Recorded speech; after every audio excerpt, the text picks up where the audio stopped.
Welcome to Snohomish Real Estate Insider, your go-to real estate podcast for agents, buyers, sellers, and investors. We dive into market trends, expert insights, and actionable strategies to help you succeed.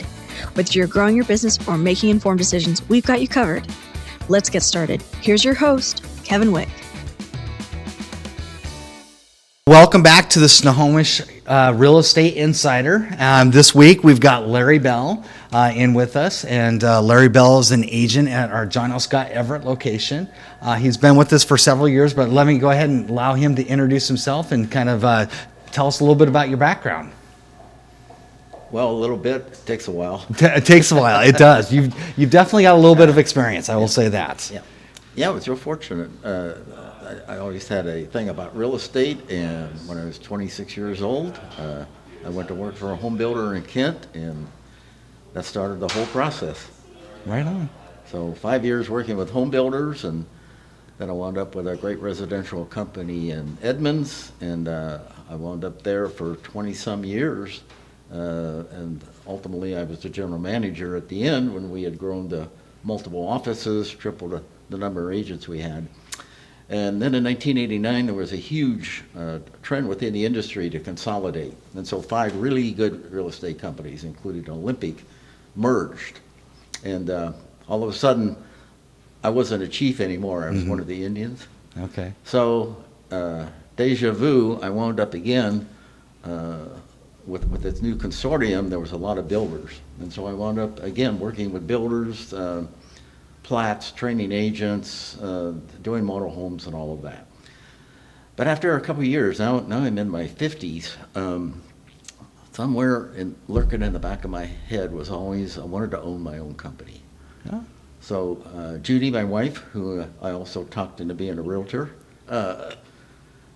we bought a national franchise in 1992, and for the next 23 years, that's what I did. And that was Help You Sell, right? Uh-huh. Yeah. Yeah. And 500 or 600 transactions. The majority, because I enjoy working with both, but I particularly enjoy working with sellers. Okay. And so that was that niche. And then finally, about 5 years ago, I decided, you know what? I don't need to do this anymore with all the management and the stuff that goes with ownership. I just want to focus on what I enjoy doing, working with buyers and sellers. Mm-hmm. So the first challenge was to find a company that had been around longer than me. Okay, fair enough. Which is very difficult to do, for sure. John L. Scott qualified. That's right. They've been in the business 90-some years. Yeah. And but beyond that, I knew the owner, and I knew a lot of the agents, knew their reputation. In fact, John L. Scott had tried to buy Olympic Properties way back when, but our company was too small. So I had actually interaction with Lennox during that period of time. Okay. But our office setup just didn't work for him. But anyway, the main thing with John L. Scott right now affords me this amazing opportunity to deal in the luxury market, which was never my niche. That was not what I was after. But John L. Scott agents are very productive and are really predominant in many of the upper scale neighborhoods, as well as the entire market. Yeah. So it's been a great blessing for me, and it's been part of the great adventure. Absolutely. You know. Yeah. So 50 plus years doing this for sure is a long time. Now, during that time, you've seen a lot of changes in the industry. You've seen buyer agency come about. You've now seen a whole new level of buyer agency come about. But let's go back and talk about how with being in the Northwest, we've got a really strong multiple listing service with the Northwest Multiple Listing Service. At the time when you got in it, there wasn't this. Actually, when I first got into the industry here, there was actually 5 local multiple listing associations. Okay. And so we actually had to call someone in Bellevue if we wanted to show their home. So there was a huge transition with the MLS, where they became at that point North End Brokers Association. They took all the agents, including a large part of some counties in Washington, and consolidated under one roof and one voice and cooperation. But another trend that happened that I was involved in was buyer agency. And that happened in the early 90s. And this was like this was a shock wave that was going through the industry, as to where you're actually going to represent a buyer. And I didn't mention in that transition, I forgot that after I left that consortium, a mortgage broker who had become a good friend and also a mentor, he saw what was coming, and so he actually founded a company called Buyer Agency Realty. Oh, And okay. so I joined him with that, and so for 2 years we did that function, and Judy and another agent were hired agents. They were on a salary, they weren't on a commission. Okay. Because we didn't want anything to Which is interfere. different in the industry because most people are independent Total. It contractors. was a total service, represent the buyer. Okay. We would have them in and interview them. They would sign a contract, and we go find them a house All under right. contract. So we set that precedent, and that's actually how the Help You Sell thing came, because one thing we were going is we needed more buyers, and the Help You Sell system, I don't know how I heard about that, but they had started in California in the 70s. But that's where that search went for that franchise, and where that happened. So then as we're going along, now this Northwest MLS, which is, what would you say, 70% realtors? And, I'd say that's a good number. You know, Yeah. And unlike the rest of the country, where every MLS is owned by the National Association of Realtors, this organization is independent. Mm-hmm. So So it's That- member that's owned. like the It's, great- it's that's like member the- owned. yeah. So that means individual companies Right. are the ones that own the Northwest yeah, Multiple each Listings. broker, like when I opened a Help You Sell, I just paid my fee and I Yeah. was a member. But what has really happened through the years now is I think there's only 3 counties in the state of Washington that do not belong to this MLS. It's the primary markets are Spokane, Yakima, and I can't remember the other one. But those 2 are still kind of holdouts, even though all of us realtors, John F. Scott has offices in Spokane and Yakima and all of that, so they do a dual representation with that. But the strength in the flexibility you have with this MLS is unbelievable, and their technology is always way ahead. Yeah. And they're always ahead of the National Association of Realtors, and it's like, they kind of set the precedent for what really good, qualified, professional real estate can look like in a multiple situation. So I've seen that growth for sure. But the biggest thing that I've had to deal with is just the technology. Okay. Because once it started, what was it, 92, 93, when the internet, this sort of thing started creeping into the picture. And all of a sudden, it's like it hasn't stopped, has it? I mean, it's a day-by-day thing. It's still changing today. Yeah. So, but again, see, that's part of the attraction is business, right? Yeah. I mean, I think, and I'm talking personally, all of us tend to be controllers to begin with. But the first thing you learn in the business, right, is you can't control the market. Sure. Second thing I'm starting to learn, you can't control the technology. No, that's You true. can't control the creativity that's out there. So part of that, it gets frightening at times, but it's also that's why I think most of us are in the business. There's this adventure side of the business, and there's something new happening. Yeah. It's not the 9 to 5, drill it out day by day, day by day. Right. Every day is an adventure. Well, and there's so many unique things that come up. It could be the same routine, but the thing is, there's unique aspects of it that change it. And technology is one of those things that definitely shifts and changes everything, on just how you do things to how you're going to communicate with people. So.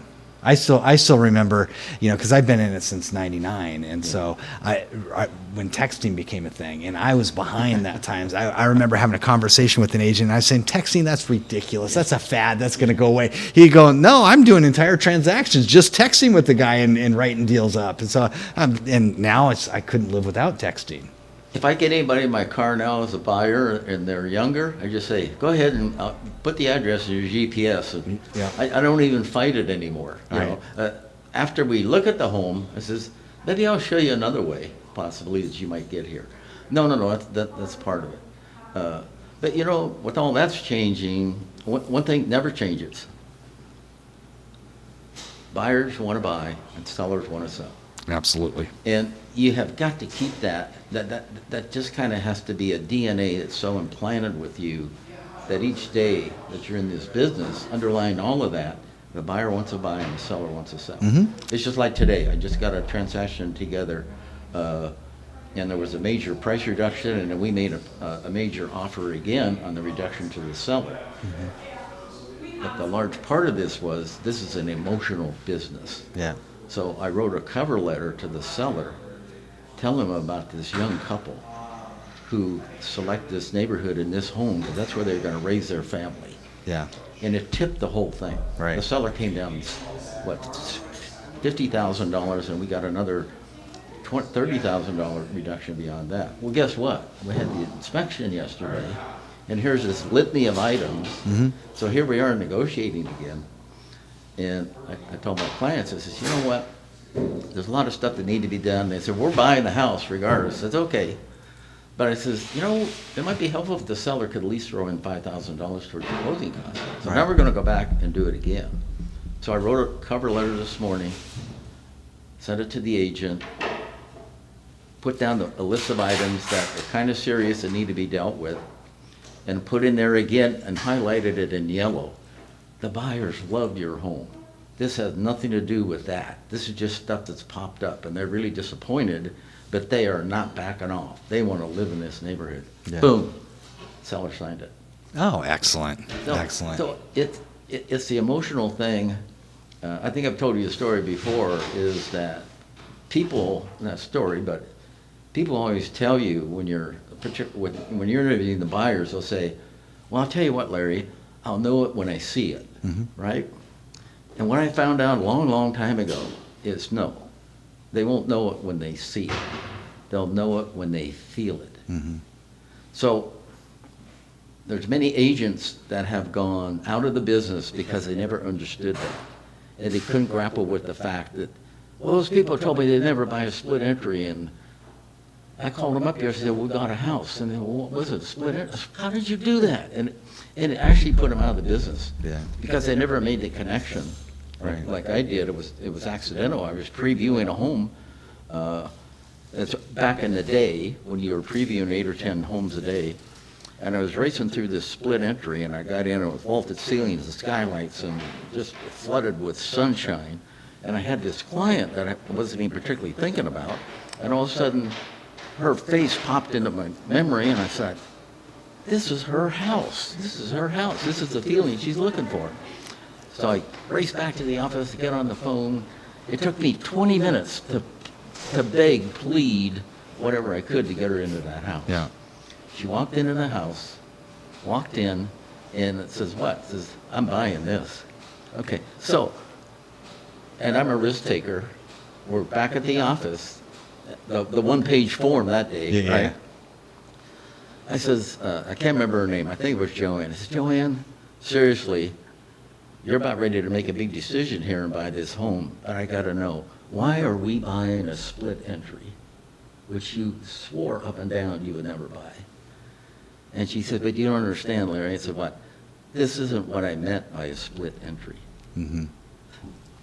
So what's that telling you? It's telling you that the emotion of that home was so strong that was appealing to her. Unfortunately, I learned from that way beyond that. Yeah. That anytime a new client came along, as soon as they, you start, well, how many bedrooms and how many bathrooms, a double garage, and da-da-da-da-da. You just kind of politely, really sincerely, you kind of need to let the wax build up in your ears a little bit, and don't get stuck on that. Because that's stuff, Yeah. okay? It's not that you're going to show them a 2-bedroom if they need a 3-bedroom. That's not what I'm saying. But you're listening in between the lines. Right. Yeah. I remember once I had an office. I'm out in Bothell and I'm talking to a first-time home buyer on the phone about acreage, and he says, "Well, I got to have at least an acre, okay?" And I says, "Oh, what does that look like?" And he says, "Well, I'll tell you, it's got to be at least 5,000 or 6,000 square feet, right?" Well, he's in an apartment in downtown Ballard, so if he gets anything with at least a pretty good sized lot, he's on acreage, right? Yeah. But again, you have to learn how to listen and fill in the gaps. Right. I want a formal dining room. Well, what do you mean by formal?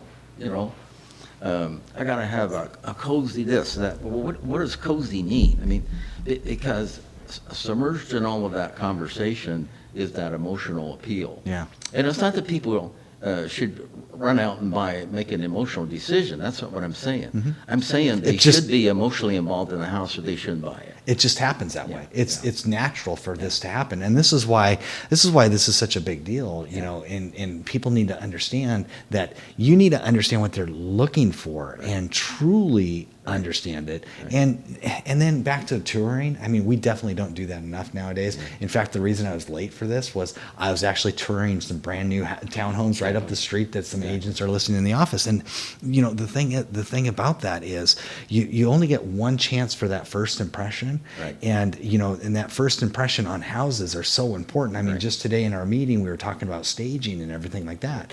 Right. And you know, the value just keeps adding up on these different services that we as agents offer our clients. Right. And part of that is value that you can't put dollars to.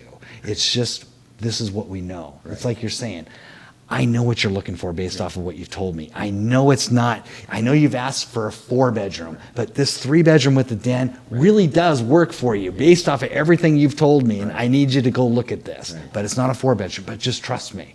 Yeah. You know, but that's because you've gone out and looked at a whole bunch of houses. You know what a 4-bedroom's like. You know what a 3-bedroom with the den's like. You know, different things like that. I mean, those are obvious things, and like you were saying, the whole split entry concept and everything is just, it's something that you've just got to work through. But it's amazing when it actually works out, and you see the light bulb goes on with the client.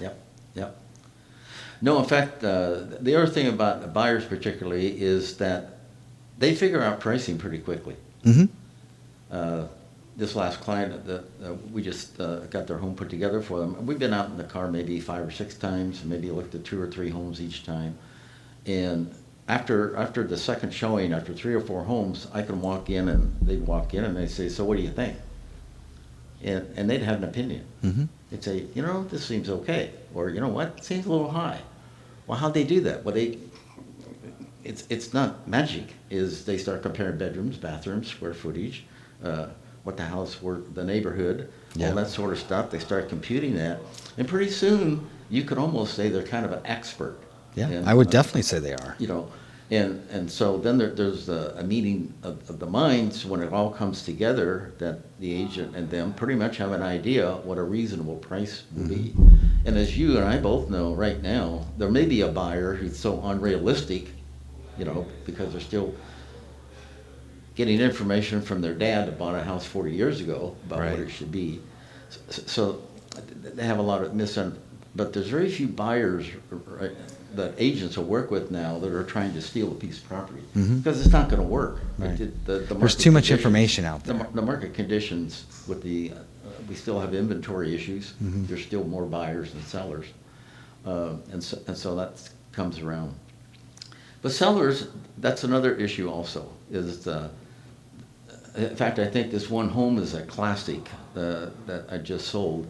This seller had done probably I'm guessing $80,000 to $90,000 in upgrades. Okay. Beautiful, gorgeous kitchen. Yeah. They had remodeled both the primary bedroom and the other main bathroom on the upper level.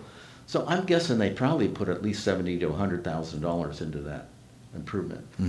Well, when they came on the market, they were probably at least 50 or 60,000 beyond what the comparable was doing. But sellers really expect that when they remodel and do things like that, because they did the right rooms and all of that, that they're going to get that money back. Right. Seldom happens. Buyers don't look at it like that. But sellers also are, I remember when I was working with sellers directly all the time and helping them sell their own property, is that they tend to think about selling a house like you sell a car. You know, well, let's see, why don't we start here, and they'll come down here, and then we'll meet somewhere in the middle. You know, that's how you sell a car, right? I'm going to ask this, and they're going to offer this, and then I'll negotiate in the middle. Well, you and I both know real estate doesn't work that way, does it? No, And so that's why it's always more of an art than a science. Yeah. So you're using your knowledge of neighborhoods, market trends, interest rates, and all that sort of stuff design upgrades, landscaping, whatever's been doing to the home, and you're coming up, of course, to get that seller the maximum amount of money that they feel, or you feel, they can get in that market. And yet at the same time, it's not fixed, you know? Yeah. Again, it's depending, like right now, going in with low offers, what do we say this morning? There was 43% of the offers right now are multiple offers. Yeah. Well, you know, the thing is, the other side of it too is if you as a seller do a good job and the timing's right, you've got this house on the market at the right time, that means the right buyer's going to be there, and that goal is that right buyer's going to be there and overpay for the house. Yeah. That's what the goal is. I mean, with escalations in place, I think it was 17% of offers have escalations. You know, 44% of them have multiple offers. And so from all of that standpoint, you're looking for that to happen. And as a seller, your goal is to be at the right time, at the right place, and at the right price. Yeah, exactly. Yeah. No, I don't know, after all these years, I still enjoy working with a buyer, working with a seller. It's just part of the adventure. Absolutely. Great. Yeah. So, well, very good. Well, you know, Larry, it's been a pleasure catching up with you, doing this with you today. We'll definitely have to do this again in the future. For sure. And we'll definitely do a different topic that is in your wheelhouse. So I appreciate it. And there is a lot out there. So, but before we go, why don't you just say who you are one more time and how somebody can get in touch with you if they wanted to help have you represent them as a buyer or seller? Thanks. Larry Bell, John L. Scott Real Estate. My phone number is 425-359-4041. Also, I'm on the website, the John L. Scott website. And yeah, love to work with you. Excellent. Thanks. Well, thank you very much. All right. Till next time. Thank you. Thanks for tuning into the Snohomish Real Estate Insider podcast. Tune in next week for more market trends, expert insights, and actionable strategies. Make sure to like and subscribe so you never miss an episode.